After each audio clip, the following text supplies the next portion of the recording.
Quem quer saber passar em concurso público precisa saber como estudar as leis. Contudo, muitos concurseiros têm bastante dificuldade em aprender legislação, afinal, é muita coisa para estudar e o conteúdo dos códigos nem sempre é tão fácil de entender. Eu sou Cíntia Brunelli e no vídeo de hoje eu quero te ajudar com dicas para vencer esse desafio. A primeira coisa que eu tenho que te falar é a seguinte: quando você for estudar a lei, você não precisa fazer resumo, até porque os artigos já são curtinhos. Você pode grifar aquilo que for mais importante. Mas atenção, você não deve grifar ou sublinhar tudo. O que você deve grifar ou sublinhar são palavras-chave. Essas palavras são aquelas que trazem as informações principais do artigo e também algumas que podem ser utilizadas para fazer as pegadinhas dos concursos.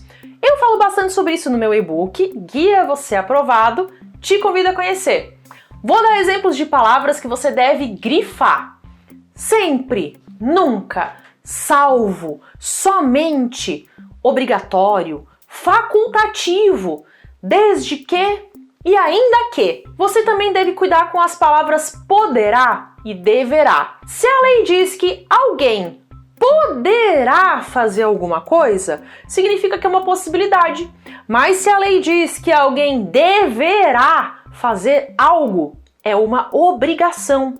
A banca sabe que você às vezes não presta atenção nesse detalhe e aí erra na prova. Atenção também para as palavras defeso e vedado. Elas significam proibido, mas muita gente não sabe disso. Outra palavra desconhecida da maioria é prescinde. Muita gente acha que prescinde significa que precisa, porque prescinde e precisa são palavras meio parecidas, e é o contrário. Prescinde significa que não precisa. Sempre que aparecer a palavra não, pode circular também. Grife a palavra não. Por exemplo, não é, não pode, não cabe, porque a banca pode colocar na sua prova o artigo igualzinho, só retirando a palavra não. E se você não prestou bastante atenção, você vai achar que tá tudo certo e vai errar. Você também deve grifar números, como prazos, percentuais, frações e composições, como por exemplo o número de ministros dos tribunais.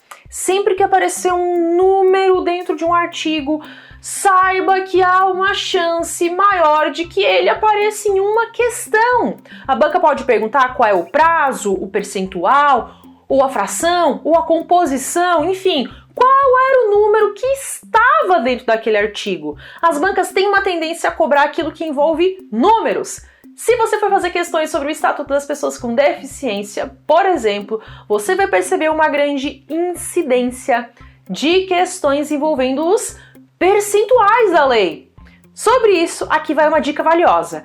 Antes de estudar um conteúdo, abra o site de questões ou o livro de questões e passe os seus olhos nas questões desse assunto. Não precisa resolver as questões sem ter estudado o assunto, não é isso.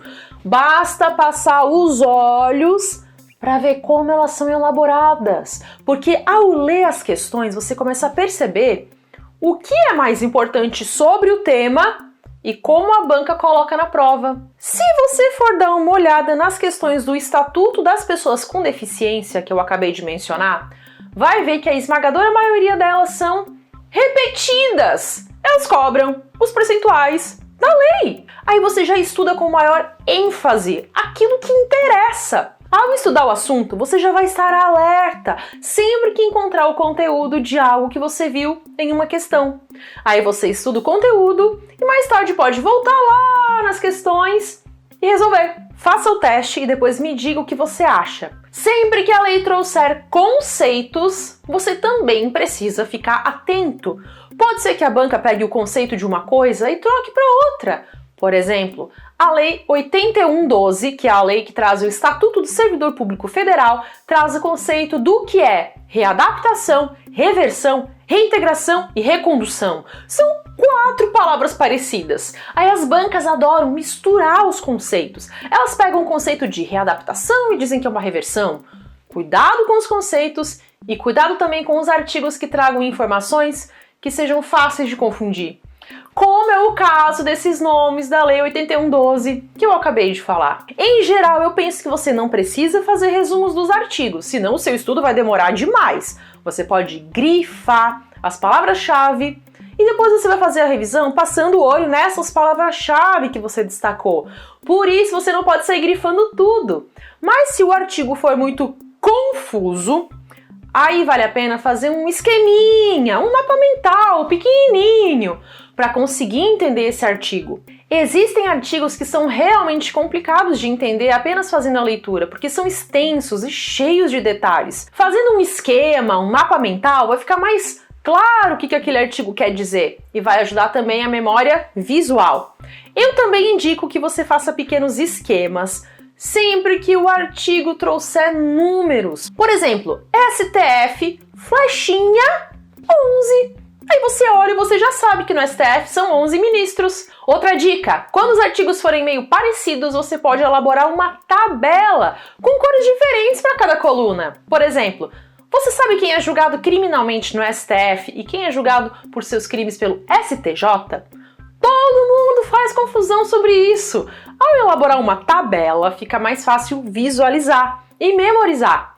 E ao estudar as leis, lembre sempre que o seu objetivo é o de passar em uma prova e não o de virar um grande estudioso e filósofo pensador.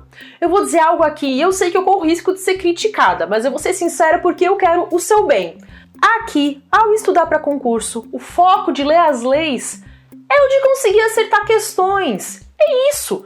Você pode virar um grande estudioso e filósofo pensador se você quiser. Claro! Mas saiba que em concurso nem sempre passa quem sabe mais, e sim quem acerta mais questões. E eu estou aqui dizendo isso porque eu quero que você passe. Tem muito mais coisas que daria para falar sobre o estudo das leis. Com esse conhecimento fica bem mais fácil sair na frente dos outros candidatos. E as demais áreas que podem cair no seu concurso? Raciocínio lógico, informática, noções de gestão pública, atualidades, português, redação, questões discursivas, tudo. Como se preparar para cada área da sua prova? Existem macetes e truques para se preparar melhor para cada área e muita gente não sabe disso. Eu falo muito mais sobre isso no meu e-book Guia Você Aprovado. É um livro digital em que eu abro tudo o que eu sei sobre aprovação em concurso público. O link está na descrição do vídeo. É fundamental saber como estudar cada área ou matéria. Você não vai estudar as leis da mesma forma como você vai estudar raciocínio lógico. Assim como o seu estudo de português não vai ser o mesmo de informática. Muita gente não sabe disso, mas existe um jeito certo de estudar cada disciplina do seu edital. A forma de alcançar um aprendizado mais consistente, para que a sua pontuação suba mais rápido. E eu falo sobre tudo isso e muito mais no meu e-book.